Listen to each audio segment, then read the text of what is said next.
Halloween, čas, kedy sa prezliekame a chceme byť na chvíľu strašidelnými kostlivcami, démonmi, čarodejnicami a inými príšerami, ale pritom sa neúspešne tvárime, že to je len zábava pre deti. No nie je. Je to aj o estetike, aj keď trochu temnej, o líčení, maskách, prezliekaní sa a samozrejme aj o tom, prečo sa radi bojíme, sa dnes porozprávam naozaj s povolanými, s dvomi hostiami, ktorí to naozaj robia štýlovo a veľmi profesionálne. Mojimi hostiami budú Lucy Sladečková, vyhlásená slovenská vizážistka, ktorú vám asi nemusím veľmi podrobne predstavovať, a jej líčenie a masky sú teda naozaj že svetová liga, a potom to ešte doplníme niekým, kto veľmi rád mení podobu a vyjadruje sa tak, a to bude nová hviezda na popovej scéne Medrič. Takže raz do roka môžeme byť aj hrozný.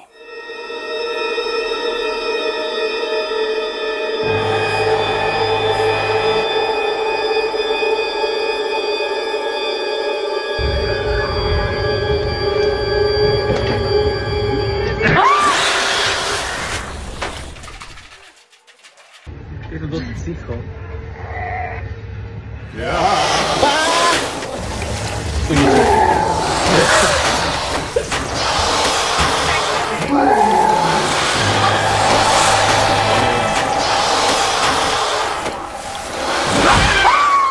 Ľudská, vitaj vo Family Parku, ktorý sa dnes odiel do takejto trošku temnej atmosféry.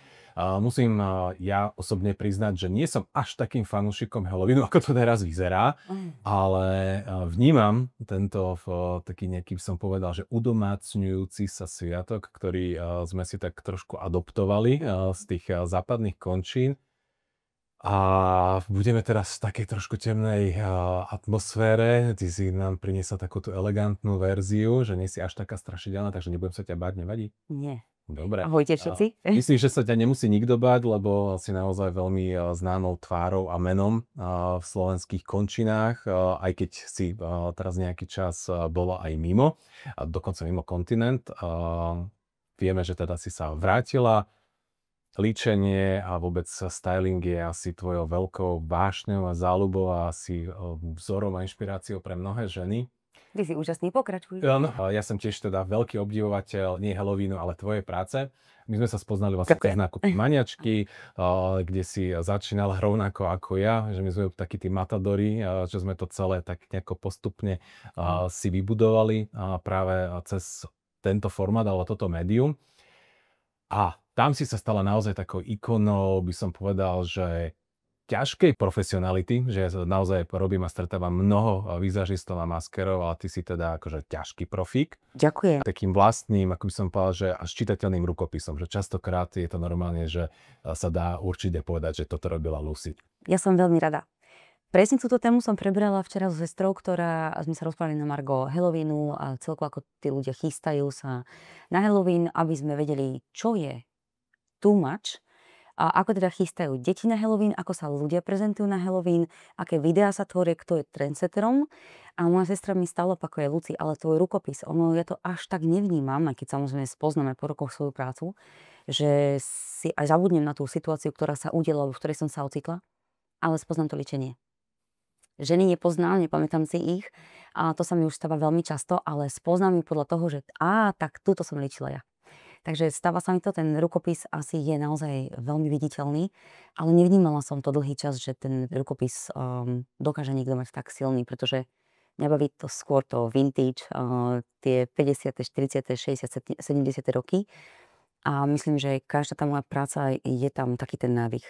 Trošku áno, ale to krásne obdobie takých naozaj že výrazných ženských elementov a tie ženy vtedy naozaj chceli vyzerať ako ženy a je to podľa mňa dodnes taký trošku prototyp, keď sa povie nejaký ideál krásy alebo proste tá silueta ženská, tak to sa... Ženy boli ženami. Presne tak. A to robia práve tie oči výrazné, že nebolo tam všetko možné iné, ale bolo to práve o tých očiach, trošku ústa, driek, nie? A áno, ja som si špeciálne kúpila aj takú podprdu. Presne tak, a ženské nejaké takéto krivky boli práve pekne podčiarknuté a celá tá výzaž to uzatvárala. Každý, kto robí aj v tej showbiznisovej sfére za veľkou mlakou, tak podľa mňa každý, kto chce tak urobiť niečo také veľmi cool, tak sa vracia do tej doby pin-up, rockabilly, takže ono to nikdy nebude nejaké out. Teraz, keď naviažeme na túto tému našu dnešnú, čo pre teba vlastne ten Halloween znamená? Že nejak to prežívaš, alebo to iba tak akože vnímaš, že niekde sa niečo v obchodoch objaví, alebo aj doma to nejakým spôsobom nazvem tak veľmi preexponovano honosne, že slávite Halloween? Ako ma typuješ? No vážne? Na čo ma typuješ? Ty si krásny. Inak takéto sme mali v Thajsku. No. Mami, pamätáš? Fuj. Ja som teda som zabíjala v Thajsku. Veľký nadšenec pavúkov, aj keď teraz musím priznať, že vďaka môjmu mladšiemu synovi ich doma máme dosť. Vážne? Ale nepotrebujem to mať v blízkosti seba. Ja sa toho už menej bojím, aj pavúkov, už viem ako na to, ale kedysi som mala absolútnu arachnofóbiu, teraz pozrieť ho aj podržím, a keď je perfektne chlpatý. Na čo by si natypoval? Som fanúšik Halloweenu? Alebo vyzdobujem si Halloweenom štúdio, dom? No skús. Ja by som povedal, že nie. Vôbec nie. Vôbec som nebola fanúšikom Halloweenu, vôbec ma to nebavilo a práve naopak som bola z toho taká nervózna, že bože, musí robiť tie videá, tie masky, vôbec som k tomu nemal blízko. Ale? No, už to začína byť zaujímavé. Dokonca si predstav, že chystal som dceru na Halloween a tam som sa naozaj vybláznila. Povedala som si, že chcem, aby tá dcera to vnímala, aj to nadšenie, všetko. Jej to patrí, to dieťa, takže vraciam sa späť do doby, kedy sa budem tešiť v podstate asi aj ja z toho. Nevyzdobujem si ani ateliér, ani dom Halloweenom, ale tie masky sme pripravovali, dokonca ja som robila pár videí. A prišla som si sem do Family Parku aj ten Halloween užiť. No super. Ale vďaka tebe. Ja som tiež chystal ráno práve syna do školy, lebo majú tak nejaké popoludnie v družine halloweenské. Taktiež chcel byť samozrejme inšpirovaný všelijakými strašidelnými hororovými postavami. Tak som povedal, že tak toto nie, tak skúsme niečo, čo máme. No a práve takého nejakého pavúčieho muža si vymyslel. Napriek tomu, že teda Halloween je ťažký pohanský sviatok, ktorý bol veľmi nám vzdialený a v Amerike je to v podstate druhý najvýnosnejší sviatok vlastne po Vianociach. Čo si myslíš, prečo ten Halloween alebo vôbec takáto hra na strach funguje, alebo čím je atraktívne pre nás báť sa? Pozerám taký film a práve som včera videla jednu časť, kde sa menila tá filmová doba. Samozrejme je to film, ale filmová doba z takého jednoduchého natáčania na práve to, kedy sa začal rozvíjať taký ten strach. Ako vyšachovali režisera, ktorý nechcel natočiť niečo také krvavé, také dychtivé. Takže tam napríklad som videla, ako to vznikalo. Ide o to, že tí ľudia sa radi boja. Akože v rôznych situácií, už v tom detstve, keď sa vyvolávajú duchovia. Je to presne o duchoch, proste je to ten adrenalín. Ale zase spôsobuje oxidačný stres. Čiže ja sa snažím, aby ten stres neprichádzal, preto všetko rada vysvetľujem. A ty si mi dal zaujímavú otázku, odkiaľ prišiel Halloween, a ja som si to teda naštudovala, alebo ChatGPT. A ja som sa tam dozvedela, že prišiel z Írska. A oni vlastne oslavovali ten sviatok, alebo teda uctili si duchov, alebo je to tam tak zvláštne rozoberané. Aj si to uctívali, ale ich aj navzájom vyháňali, hej, čiže ono je také milé protirečenie si a potom sa to dostalo do tej Ameriky. Ale mňa to práve fascinuje, že je tu ten svet medzi nebom a zemou, nie každý na to verí. A hneď som dostala od celý takú otázku, mami, a existujú duchovia? Že pred ľuďmi nie, ale môže existovať čokoľvek. Takže ľudku nelimitujem, nech verí v čokoľvek chce, ale samozrejme cirkev si to urobila ako Deň svätých a zase to zaškatulkovali podľa seba, takže duchovia nie sú ako duchovia, vieš, sa to niekde, ja stále hovorím, stráca možno aj v tých prekladoch a v preklade. Áno, ale myslím si, že ono, keď sa to dobre nachystá, dobre sa to pojme, napríklad ja si určite pôjdem pozrieť Family Park, lebo ma to zaujíma a inšpiruje ma to, tak si pôjdem pozrieť, pretože ono sa to dá poňať aj veľmi pekne, hej, nemusí to byť strašidelné a všetko krvavé, aj keď tá krv k tomu prináleží, ale vedia byť z toho naozaj krásne masky. A ten strach, ja neviem, tak milo sa báť, alebo tak zdravo sa báť z tých videí alebo z niečoho, nemusí byť také škodlivé, len to netreba preháňať. Zase nemať celý dom v pavučinách, hej, alebo strašiť sa navzájom, to určite nie, pretože hovorím, že ten oxidačný stres vynechávame. Takže ten Halloween môže byť aj milý. Dobre si to podľa mňa pomenovala, že je tam trošku toho adrenalínu, na to ľudia radi, proste potrebujú rozprúdiť krv, alebo naopak ju zmraziť. A mne sa práve páči práve ten ako keby pôvod na tom Halloweene, že to vlastne pekne predstavujú tie dve farby typické, a to je tá oranžová a čierna. Oranžová symbolizuje žatvu, alebo koniec vlastne leta, začiatok jesene, úrodu a zber. A tá čierna práve ako keby ten koniec roka, to je odvodené vlastne od v podstate tej jesene a zimy, že je to koniec roka a zároveň tam vlastne s tou tmou ako keby prichádzajú a je tam najtenšia hranica medzi tým našim svetom a tým druhým, alebo tými druhými. Akože je to pekné. A vlastne odtiaľ prichádza potom tá symbolika tých duchov a vlastne ľudia sa začali prezliekať, aby ich zmiatli, alebo aby vlastne nejakým spôsobom odstrašili tých zlých duchov. Ale poďme k tým maskám, už keď sme to načali túto tému, čo je vlastne tvoja domena. Už si vlastne povedala, že teda Lidku si nejako pripravila. Veľmi pekne. A teraz si dostala zadanie, že ja neviem, máme hodinku, musíš robiť masku na Halloween, čo by si urobila? Ale daj taký, že 3 jednoduché tipy, že toto keď urobíš, tak nebude to možno dokonalé, ale bude to dobré.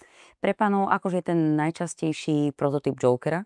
To sa dá urobiť veľmi jednoducho a furt je to dosť sexy, musím povedať. OK, dobre, to radi počuť páni. Áno, lebo celkovo ten Joker má aj výborné také tie zvukové efekty, čo sa týka sociálnych sietí, sú tam výborne narozprávané, sú tam dobré zvukové efekty, takže ja musím povedať, že stále je to veľmi in a dokonca som rozmýšľala, že sa urobím žena Joker, ale vynechala som to. Je to Lady Gaga? Hej, vôbec nesledujem show business, takže áno. Ale čo by som odporúčala napríklad ženám, tak napríklad tá muerta, ona to v živote nezmiznilo. Práve od tej muerty, presne z toho Mexika sa to nejako odvodzuje, ale... Nie je to náročné sa naličiť takto, že netreba to... Nie, to máš jeden kruh, tam si zoberieš taký pohárik, priložíš si na oko, urobíš si krásny kruh dookola, ten vyfarbíš, urobíš také voľaníky tiež, urobíš ešte na nožteku, to isté urobíš na tele. A čo to máš rýchlo? Pre teba sa to povie rýchlo. Tak ale tiež som sa učila. Ale napríklad včera sme robili bábiku, baletku, ktorá v podstate vznikla tak jednoducho, to bol proste len nápad, že máme baletkové šaty, hej, z baletu, lebo dcera chcela chodiť na balet. Máme piškoty, ktoré nevyužila, pretože sme to nepotrebovali, ale chcela som, by ich mala len také potešenie. Včera sme v podstate navliekli tie šaty, dali sme piškoty, spravila som jej drdol, nastriekala vlasy na tmavo, alebo teda zatonovala na tmavšie, s tým, že vlastne zatrala som jej na blečie pigment tvár, zakryla som jej obočie, to som nadkreslila nad čelo, takéto vieš, to hrôzostrašné. Urobila som jeden oblúk cez obočie až na oko, vyfarbila rúžovou, urobila veľmi tenkú linku, nalepila obočie, podkreslila myhalnice. Nožtek som hej úplne vyligotala na jemno rúžovo až strieborno. Lícne kosti, brada ideš, nič ťažké. Ale čo je dôležité, že ako to celé vznikalo, ja som rozmýšľala, ako jej pripevním také tie, vieš, čo je tie babiky, loutky. Áno. No, to tam bolo veľmi dôležité. A teraz rozmýšľam, ako to drevo spravím, aby to držalo, aby to nebolo ťažké na hlavu, aby v tom vydržala, nech není otrokom masky. Takže prišla som do železiarstva, išla som kúpiť aloe vera, no ale išla som, tak som zabočila do železiarstva, zabočila som slepo, som videla, železiarstvo. Tam mali drevenú tyč, to sa určite používa pri kvetoch. Mala som hrubku 8, 10, beriem obidve, dajte mi aj druhotkový bolo treba, poriadny. Ale potrebujem také 2 latky. Tak povedala mi, skúste spojiť pravítka, vôbec. Išli sme potom do jedného lacného obchodu, tam sme kúpili takú tú debničku, také tenulinké latky, že nožnicami som vyrila dieru. Priklepkala som to 2 klinčekami o tú okrúhlu časť. Tyčku. Kúpil som ešte šnúry na vešanie prádla. Hotovo. Vieš, to je také ľahké. Takže treba sa s tým pohrať. Tá fantázia. Pinterest. Máme sociálne siete a sú tu možnosti, takže treba hľadať. Naozaj je strašne veľa tých masiek, možností a ako to celé vie vzniknúť. Takže mňa to takto napadlo, ale treba sa inšpirovať. Čo je pre teba ešte vkusné a čo už je, že too much alebo gič? Pre mňa je vždy too much vyzlečená žena, takže pre mňa úplne, že too much je navonok toto. Tak na Halloween sa až tak úplne nevyzliekajú. Ale vyzliekajú. Fakt? Ale áno. Je v podstate tie podprsenky a každá žena sa oblečie, bože, ako to povedať slušne, keď je tu kamera, ale... Aj neslušne, nie Halloween, môžeme. no oni vždy do také prostitúcie proste zachádzajú. No, to je slušné. Že jednoducho, dobre, ale chcú mať čiernu, bielu, červenú čipku a teraz vytasiť umelé prsia, postriekať sa krvou, dať si umelé zuby a dať si nejaké sestečkovské a chod tak do mesta medzi chlapov. Na čo? Veď vieš robiť niečo fajn, ale proste každá si robí presne tento styling a asi to je pre mňa too much. Je to zbytočné. Ja by som tiež povedal, že keď niekto chce si to naozaj veľmi zjednodušiť, tak staviť na dve farby, čierna, biela, ktorá funguje vždy na Halloween je viac než vhodná. Jednoduchý nejaký proste make-up, už len keď sa že niekto sa natrie trošku, presne ako ste že zosvetlí tú pleť, dáš tam trošku niečo temného do tých očí, oblečieš sa do čierna. Netreba nič extra vymýšľať a polievať sa krvou. Pred 2 rokmi asi som videla na Instagrame a na Slovensku, neviem, či Slováci sú, tieto dievčatá sú trendsettermi Halloweenu a ale proste úplne som videla všade tieto masky a to ma proste úplne už nervózne to iritovalo, takže som to nepozerala. A vlastne aj na margo toho som nerada robila masky, lebo ty darmo budeš kreovať a 4 hodiny sedieť pred tou kamerou, líčiť sa, potom to ešte musíš natočiť, postrihať, učesať sa všetko, hej, a nakoniec dostaneš maximum 1000 lajkov a vlastne takéto ženy sú sporo odeté, potom získajú takéto wow, super vyzeráš, wow, ty máš telo a kašlem ti na telo. Ja mám rada, keď niekto niečo dokáže, ale preto niečo urobiť. Že? Čo by si ty označila za taký akože, že dobrý trend? Že toto by si povedala, že tak týmto sa inšpirujte. Na Halloween? No, na Halloween, alebo vôbec, ako, ja by som teraz dal trošku tak rozšíril, že na také povedzme, že na party, lebo Halloweenom sa podľa mňa začína takéto party obdobie, prídu vianočné večierky, prídu novoročné večierky a tak ďalej, že začína byť takéto výraznejšie štilizovanie sa, obliekanie sa a líčenie sa. Že ktoré trendy sú také, na ktoré by si tak akože trošku upozornila, že toto si skúste pozrieť? Ten highlight v podstate tej pleti, zdravá pleť. Keď človek, všetko vychádza znútra. Ak si v poriadku, tak v podstate aj dobre stálaš takú tú radosť, lásku, máš také nadšenie pre každú vec, vieš sa zapáliť pre niečo. Z toho vychádza naozaj tá radosť, tá láska. Takže toto je pre mňa vždy bude, aj bol, aj je. Je to trendsetter, je proste mať zdravú myseľ. A už ako sa naličíš, ako sa nastavuješ je na každom, pretože teraz všade beží všetko glowy. A ja som rada glowy, ale nie každý na to má tú pleť. Čiže keď ti príde žena do toho štúdia a chce, takto by som sa vyzerať, ja vždy len, ale ja nie som chirurg. Takže ja stále apelujem na to, aby ten človek sa vedel o seba postarať. Pre mňa je trendom zdravá myseľ, zdravá pokožka, všetko to zdravé. Nehovorím, že som prepnutá na bioeko raw. Vôbec nie, som úplne jednoduchá žena, ale také tie, že akým štýlom má ísť, tak si hovorím, tak jasne, niektorí majú prehnané sebavedomie, to musím povedať, ale treba byť tak nohami na zemi. OK, čiže najlepším trendom je zostať sama sebou. Ako keby tá autentickosť. A podľa mňa ešte by sa z toho dalo aj povedať to, že zvážiť svoje možnosti na to, na čo mám, aby som v tom aj vyzerala uveriteľne a vkusne a nebola som na smiech, alebo niekedy tak, že dopadne. Vieš, ono to býva, že dievčatá, keď si dajú umelé prsia, zrazu ich majú furt von. Žena, ktorá schudne, sa teraz vyzliekne. Byli drahé, ak to vidí. Vieš, jak sa hovorí. Na to mám. Takže ja som taká, že aj, vieš, nemáš ukázať úplne všetko, alebo teraz som schudla, alebo teraz som zarobila, alebo teraz. Kľud. To je, si myslím, že taký ale pritom ten Halloween je o maskovaní. Nemôžeš sa krásne vidíš? No. Kryť za masku a môžeš byť niekým vlastne úplne iným a môžeš všetko zakryť. Aj vieš čo, ja sa maskujem fakt, že urobím masku, robím video, ide to dole, hej, takže ja som zase takže niekam idem, lebo nechodím na také akcie. Ale možno pôjdem, keď ma Lidia pustí. Ale neviem si predstaviť, že niekam pôjdem a tak sa zmalujem. Ja by som asi chcela, nech ma ľudia spoznajú, takže to menej je niekedy viac. OK, toto sa mi páči. Že ideš tam sama za seba a nie je za... Ja som podľa mňa bola takto, ešte trošku možno dočukla ten outfit, ale v podstate naličiť sa na tmavšie a v podstate úperia pin-up, možno by to bolo celkom fajn, ale... No vieš, v showbiznise sa nosia tie masky číslo XY, 13, 12, 15 úsmevom, menším, väčším, úplným. Všetky viem. Hej, presne tak, takže toto je trend podľa mňa, že sa tie masky len takto nahadzujú. aj keď podľa mňa je tá škála alebo ten repertoár veľmi obmedzený, sa to naozaj začína tak akože veľmi podobať. Takže mňa baví, keď niekto s tými maskami vie pracovať, tak ako A ty. ja sa učím, vieš, kedysi to bolo také, že niečo spravíš, všetci wow. Teraz naozaj tie baby zo zahraničia robia také úžasné práce. My sme koľkokrát sa zastavíme, že wow, ukáž, pošli mi to, čo? Krásne veci. Ale tak to sa ľudia tým živia. Tu napríklad to zaplatiteľné nie je, že urobíš niekomu. V podstate tie dievčatá ani to nerobia pre peniaze, ale je to kvôli značkám. A Slovensko také možnosti žiaľ nemá. Takže Spolupráca u nás. vôbec.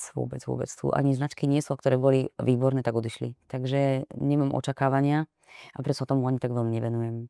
Cez tie značky mne to hneď sa premostilo na produkty, tak ako sme povedali, že možno nejaké trendy alebo niečo, čo si všímať a na čo si dať pozor. Keby si mala povedať nejaké 3 produkty, teraz nemyslím značky, ale že či ja neviem, ceruska, puder alebo niečo, že ktoré 3 produkty by si dala ako must have alebo dobrý základ na také party líčenie? A určite by som zobrala bielu farbu, ktorú vieme vrstviť. A zobrala by som aj dobrú očnú linku, ktorá bude vodeodolná. Rúž a krv. Rúž a krv. Opakovala som sa. Ale krv, áno, tam patrí tá krv. Aspoň si nastriekať ruky, keď už nepotrebuješ to na tvár, ale také niečo, aplikácia, to sa dá. Hej, Aha. niečo také nepraktické. Ale aj latex by som dala. Ja mám potom viac prštekov. OK, no skvelé. Tak ďakujem veľmi pekne, že som mohol teda s tebou takto trošku nazrieť do takýchto útrop. A som veľmi rád, že ťa vidíme tu a že ťa budeme Pavúka si berem, dobre? Kolódne. Chýba mi Thajsko. Áno, to vidíš to tak, trošku sme ti to pripomenuli. A si šťastná a spokojná na Slovensku? Ja si myslím, že som urobila veľmi dobrý krok, pretože som sa pýtala tak Lidky, či ideme naspäť. Ja som povedala, že Thajsko je veľmi chýba. Mne neskutočne, ale na druhej strane ja potrebujem pracovať, tam sa pracovať moc nedá. A potrebujem stále to okolo seba, čo tam nezažijem. A hlavne Lidka potrebovala si nájsť za tej okruh tých kamarátov, ako to mal úplne každý. Takže to som jej chcela dopriať a to, že sme sa vrátili na Slovensko, si beriem ako veľmi dobrý krok. Okay. Opäť. Tak ďakujeme. A ja ti ďakujem. Ďakujeme zaň, že si ho urobila. Nie je to asi jednoduché, takéto rozhodnutie. Práve, že to bolo veľmi jednoduché. Potrebovala som ale doriešiť veci, tie som vyriešila. Hej, odbremenila som sa. Nakoniec ti už iba prajem, aby si naozaj nemusela používať masky a mohla byť čo najviac sama sebou, lebo ti to veľmi svedčí. Ďakujem. A budeme sa tešiť teda na tvoje výtvory a krásne ženy, ktoré budeš vypúšťať zo svojho štúdia. Ďakujem si veľmi pekne. Ďakujem.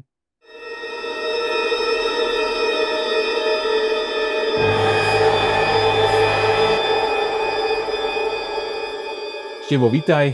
Ahoj. Estetistu.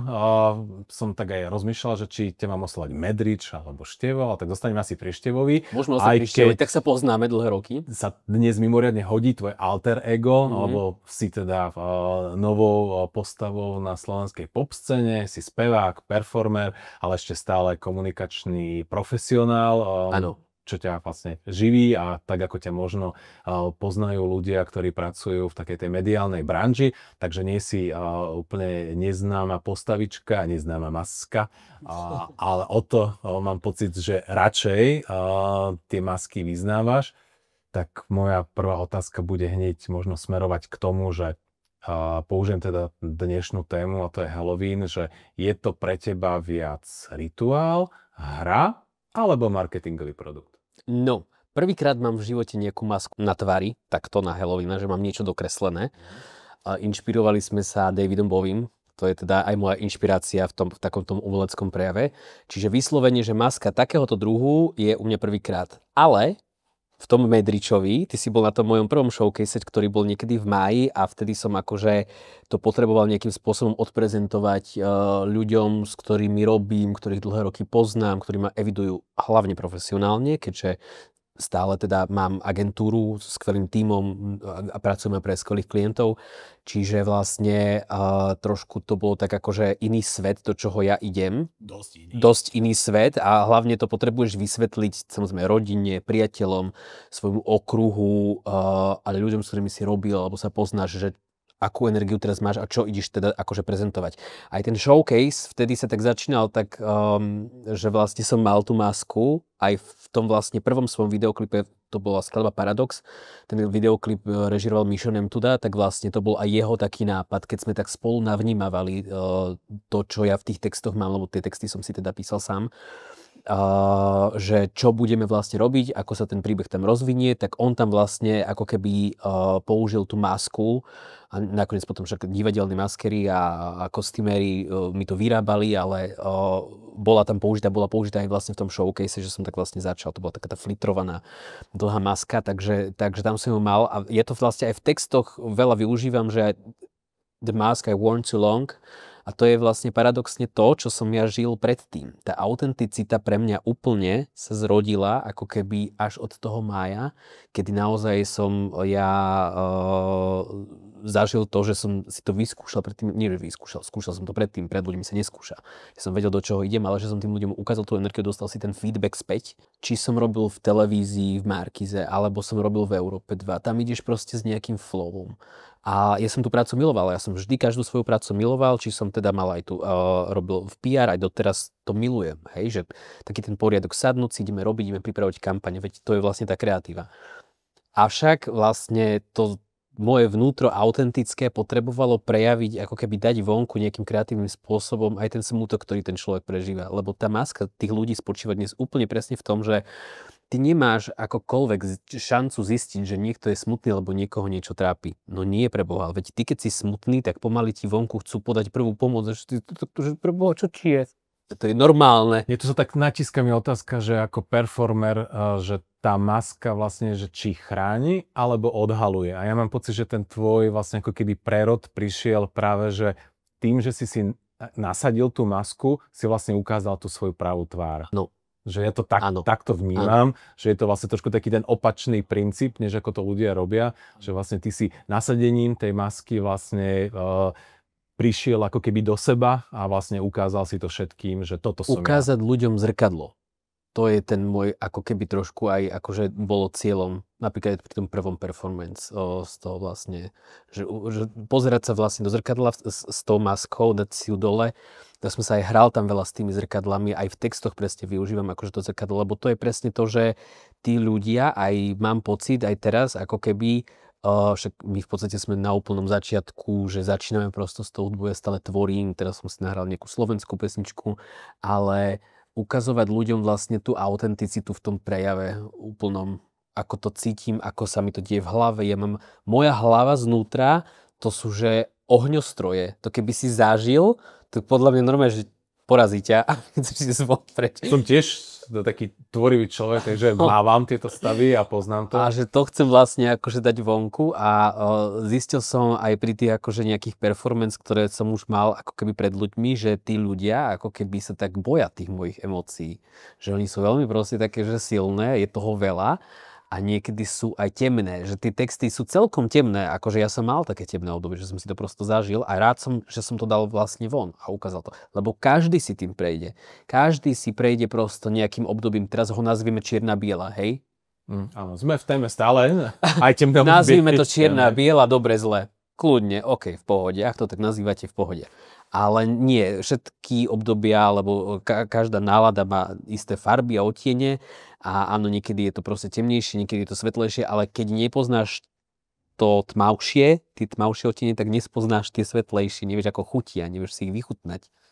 A ja to vlastne priznávam v tých textoch, že toto som zažil, toto sa mi stalo a využil som na to prostriedky, aké som prosto využil a hlavne mňa to oslobodilo. Že mňa vlastne to oslobodilo ukázať, že áno, ja som bol ten, ktorý nosil tú masku, teraz ju nenosím. Nemám problém si ju nasadiť, ale som medrič. Ale zase potom si sadnem o 9 ráno do kancelárie a idem robiť kampane. A už píšeš. A píšem. Takže už ty ani nepotrebuješ v podstate sviatky ako Halloween, lebo vlastne ty prežívaš a tie masky vlastne striedaš a všetko to čierne a biele vlastne žiješ naplno a vlastne pretavuješ to do svojich nejakých výpovedí, teda v tvojom prípade sú to piesne, ale vrátim sa k svojej vlastne prvej otázke, ktorú sme tak trošku zarozprávali Medričom, ale nevadí, veď super, veď preto si tu, lebo podľa mňa si absolútne skvelým respondentom práve na túto tému v takej inej podobe, že nie v tej prvoplánovej, povrchnej a gíčovej, ale trošku ideme práve za to zrkadlo, by som povedal. Ale vrátim sa k tej otázke, lebo toto je podľa mňa presne to, čo si začal možno teraz teraz rozprávať, že vlastne čo to pre teba je, že či je to ten rituál, alebo je to iba hra, alebo je to len marketing. A to je podľa mňa veľmi zase podobná paralela aj vlastne s tým, ako tí ľudia tie svoje masky vôbec v bežnom živote využívajú. Je to určite výborný marketing, najmä v čase konsolidácie.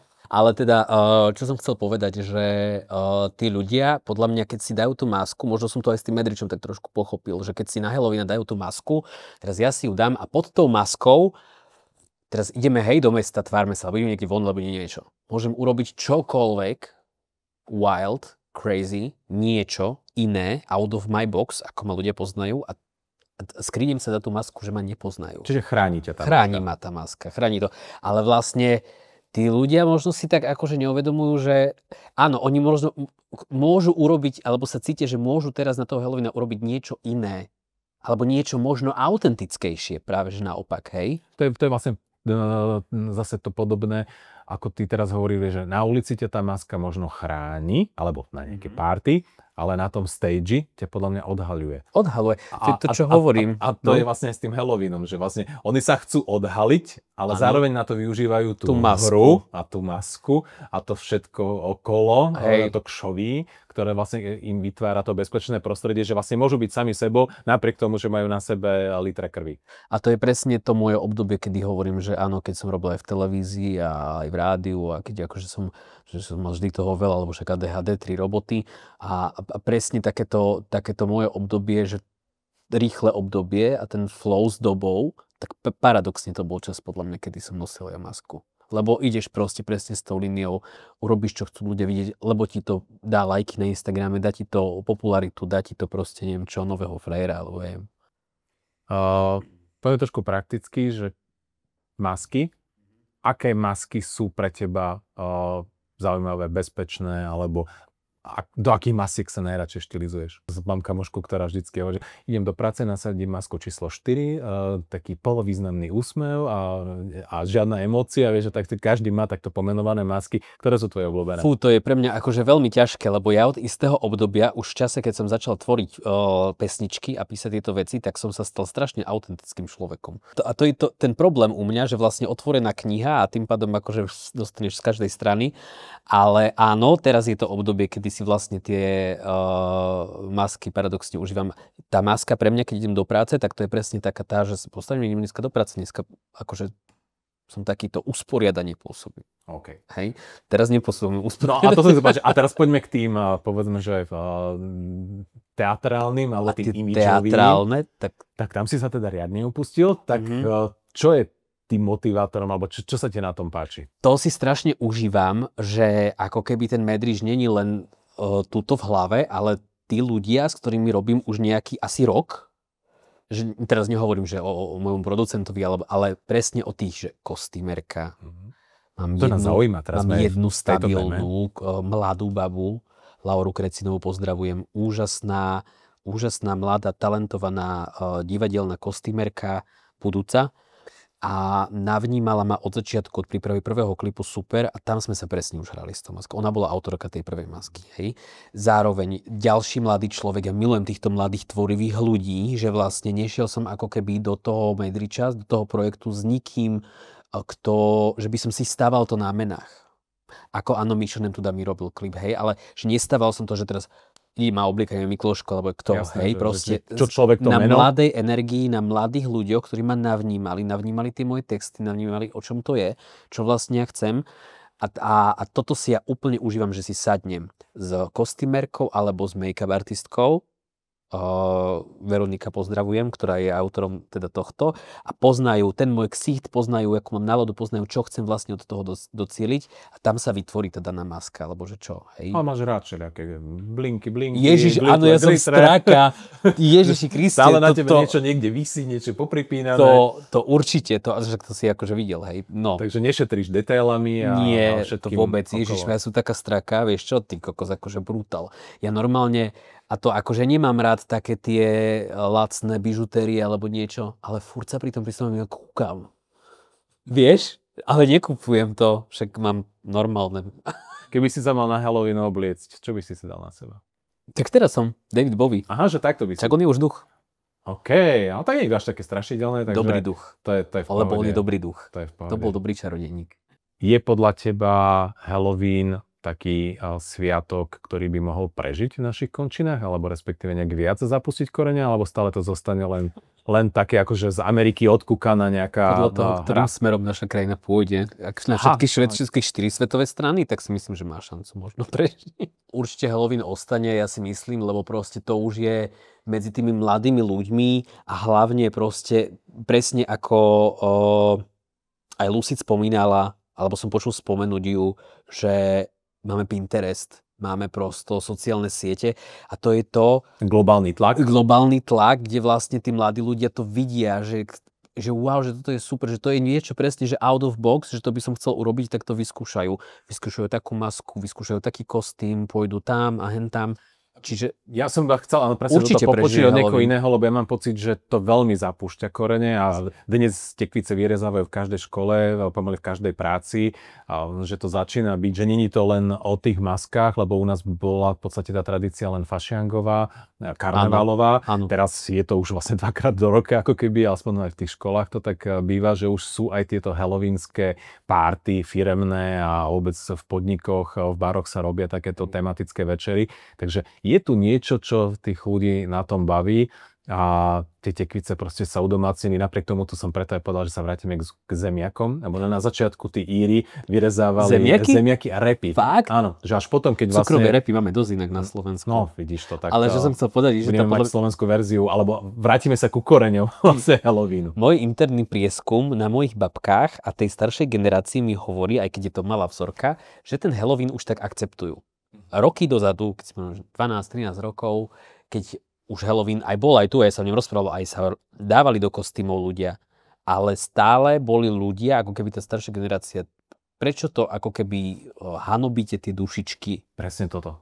To bol, že tu je tá kresťanská tradícia veľmi silná. No, už dnes tento argument nepočujem. Čiže preto si myslím, že ten Halloween prežije a možno bude silnejší. Okay. Podľa mňa zistili ten rozdiel, že naozaj ten Halloween je v našich končinách teda najmä tá hra, že je to vlastne také akože častokrát je to aj keby znižované k tým deťom, že to je taká detská zábavka, kvôli deťom si akože dáme pavúčikov a netopierikov všade a vyrežeme si tekvice a tým je to vybavené. Ale napríklad to, čo to prepája, pre mňa je to svetlo, sú to tie sviečky, ktoré patria aj do tej tekvice, ale patria aj na tie hroby. Áno. Že vlastne máme tam tie paralely, podľa mňa veľkou svetu a veľký vplyv. To je pre mňa fascinujúce, že ako jeden film alebo nejaký umelecký počin, či je to kniha, pieseň, čokoľvek, vie urobiť vlastne ako keby ten globálny trend a to vlastne urobil film Coco, alebo teda rozprávka Coco. Tak, to je krásne jak rozprávka. Presne tak, že ona nám tak vlastne podľa mňa ľuďom sprostredkovala inak vlastne tento sviatok, aj keď to není úplne, nevychádza to z toho Halloweenu, ale je to v podstate mexická obdoba Halloweenu, ale vlastne otvorilo to podľa mňa ako keby trošku myseľ tým ľuďom na vnímanie tohto sviatku, že vlastne stále to je o tých duchoch a o tých zosnulých, ale v takých iných verziách a v iných podobách. Vždy plačem, keď pozerám tú rozprávku. Jasné, to je úplne, ešte podľa mňa, keď niekto aj možno zažil niečo podobné, tak je to o to silnejšie. Mne by zaujímalo, že či ty máš nejaký obľúbený halloweensky film a či máš rád horory, keď sa ťa môžem opýtať. Nemám rád horory.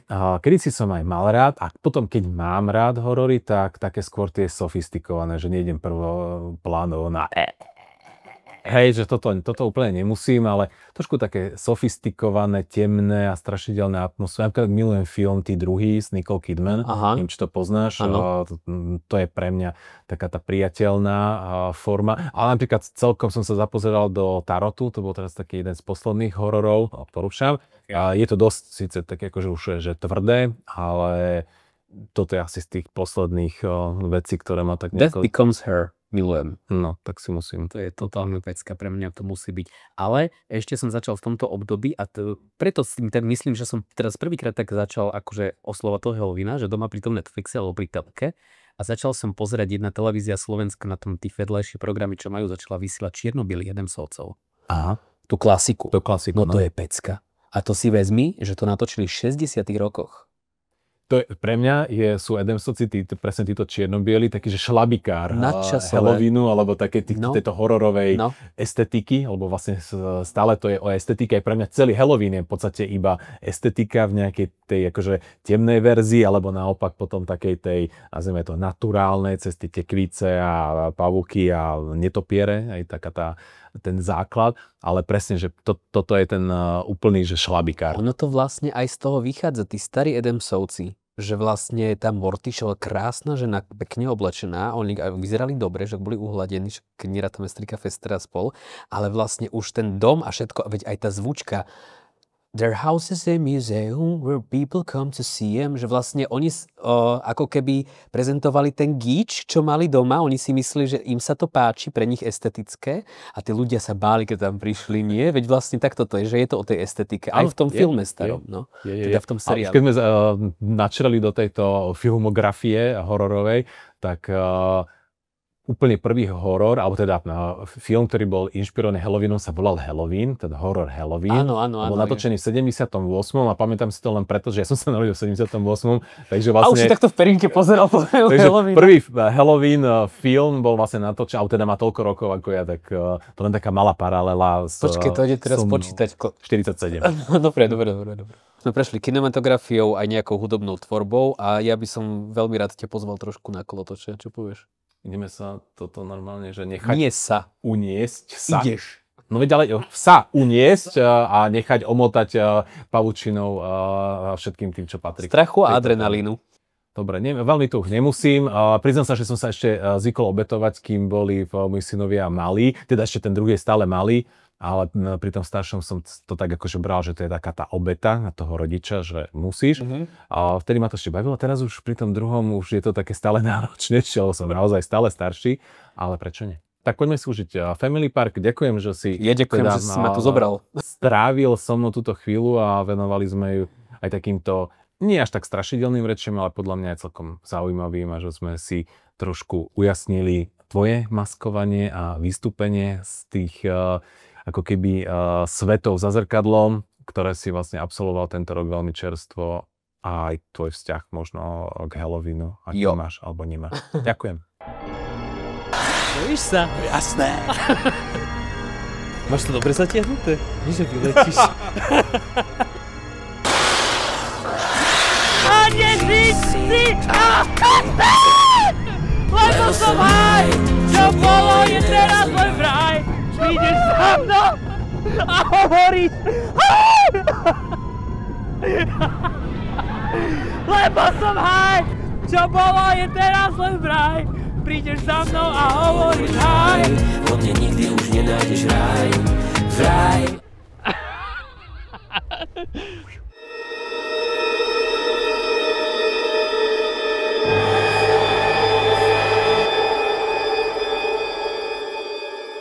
Halloween nie je len o strašení. Dnes sme sa o tom porozprávali, že je to aj veľká dávka možno nejakého takého výdenia z vlastnej komfortnej zóny.